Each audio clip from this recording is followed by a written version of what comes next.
it's frustrating. I don't know what restaurant opening I've ever done where it was like, and then everything went exactly to plan. And the construction was no problem. The city was great. We got all of our permits on time. It's always like that. But that space, I just got to see it. I was in Richmond a few weeks ago, and I hadn't seen it in a while. I met up Steve Yang, a buddy down there, What a to good do guy. another. Yeah, I know Yeah, that cool, guy. a really really cool guy. And so we went up at the space there. Honestly, like I'm not even from there, but if I was like, if I lived in this neighborhood, I would be so pumped to have this here. Like it feels good. You know how a space has like a feel to it? Like I would be so pumped if I lived in that neighborhood to be able to just walk by, grab a drink, grab food, go home, maybe hit it a couple times a day to fill the gaps. It really looks Just and hitting feels it to fill amazing. the gaps.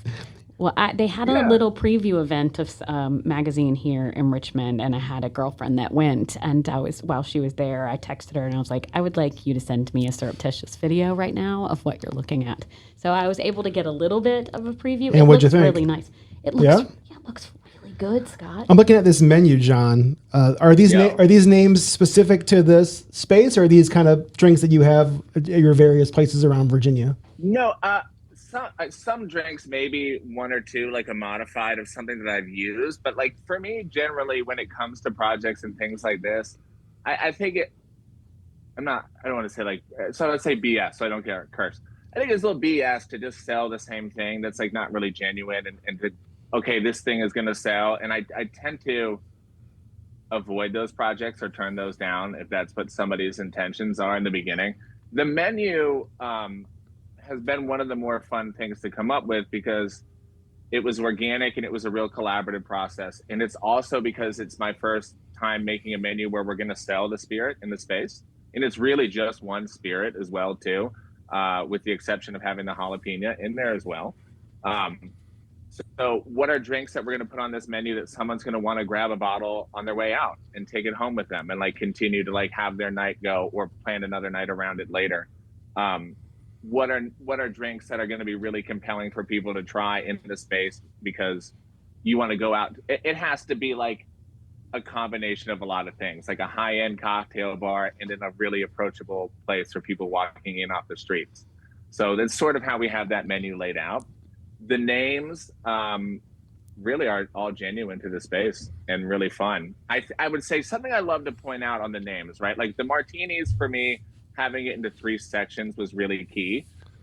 That's classic, Martinis, dirty, and retro for those who yeah, we got can't see. classic, dirty, and retro, you guys. It's all the things you want for your night, honestly.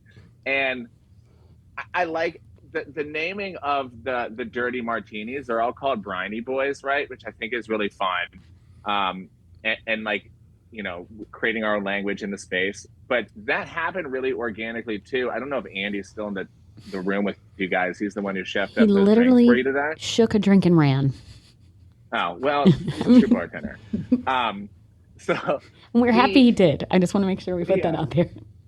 that guy rules too. He's awesome. And it's been really fun We working with him. almost But injured him. He fell up the stairs with his cocktails. It was the cutest thing I've ever seen.